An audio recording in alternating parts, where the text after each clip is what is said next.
Kita kaya. Naguhitan natin 11 cm yan. Ngayon, kahalagahan ng piece na yero, paint sheet. Makatali lang nito. Hindi mo kailangan gumamit ng eskwala. Hindi ka kailangan magsukat. Pagpaganto, pa-eskwala rin yan. Kita nyo na, eskwalado to. Ngayon, ito kasi, hindi 90 degree, hindi 45 degree. 22.5 degrees lang to. Hindi siya naka-eskwala. Hindi naka-45. Ngayon, kukunin nyo lang yung eskwala rito. Kunin yung eskwala rito. Pag nakuha nyo yung eskwala ron, ganito nyo lang uli yan. Kunin nyo ito sa 45 degrees. Kunin nyo rito. Ngayon, pag nakuha nyo yun, susukatin nyo. Susukatin nyo yung mula rito hanggang dito, kakalahatiin nyo lang yun. Tulad yan, ayan o. 8 cm, ibig sabihin 4 cm yung kalahati. Punta ka na sa 4 cm. Yun, hanggang nun ka lang. Hindi nang guguhitan natin. Sabihin na ganyan lang siya. Hanggang tigyan nyo. Guhit. O ngayon, kapataas na naman. Eskwalahan nyo lang ulit pag ganun yan ito. Kung ano natin, kung eskwala. Kita nyo, pag ganun, pag pailalim yung cutter natin, ibig sabihin, kailangan pag ganun din itong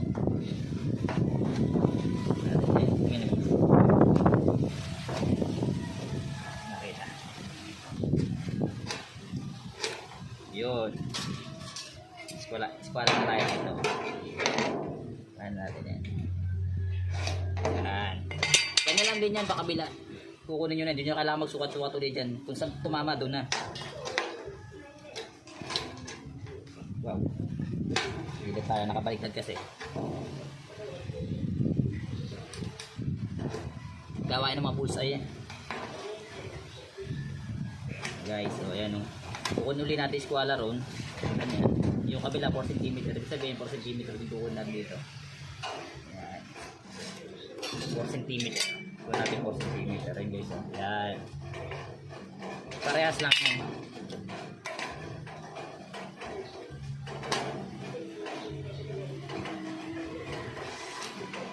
Subscribe nyo nga pala guys. Subscribe and share. Like. Konting tulong lang yan para sa atin. Para sa akin pala. Para sa at saka sa mga hindi pa marunong yun. Napakasimple. Simpleng bagay. Kung ito lang. Peace. Kunin mo na rin yan.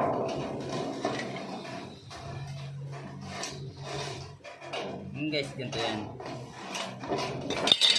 Itong side na to ang i-bend natin. Kaya ngayon dito natira sa kabila. Hindi natin kukunin yung ano na yon. Ayan, ganyan o. Ayan.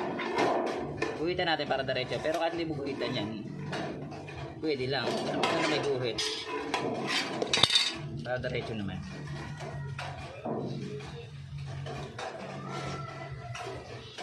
Okay lang kahit anong ano yan eh. Kasi babalukutin lang naman natin yan. Guys, magkakat na tayo. Ay guys, makikita nyo yun.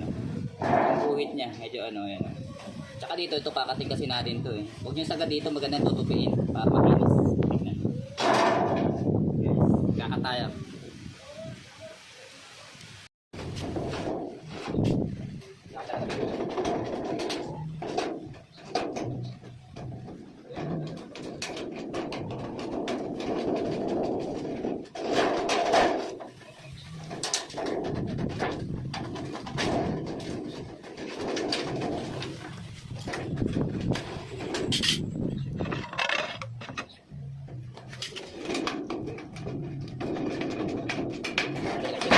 Hindi na kakatin natin sa kabila side.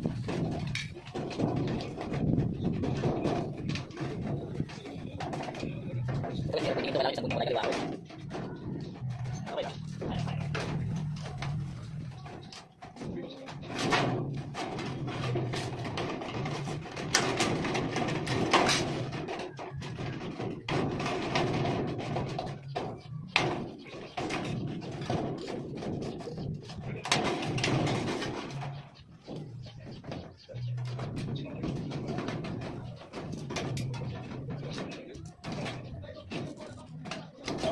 Guys, ako sa sa motor, binigyan ako ng ano sa inyo. Subscribe lang, like and share.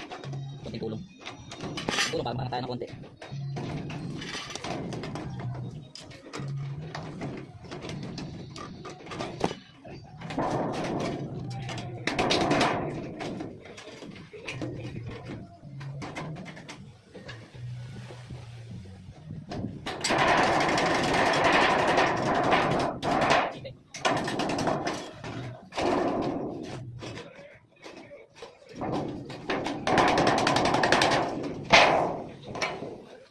Ito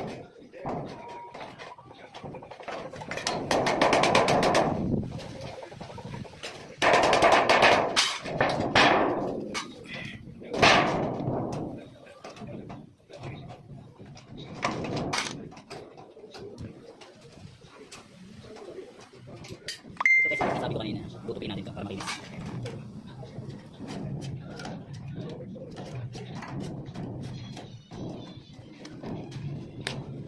Maganda nito may rubber mesh papupo.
Bago nyo ilan, butasan nyo na muna ito para hindi ka mahirapan.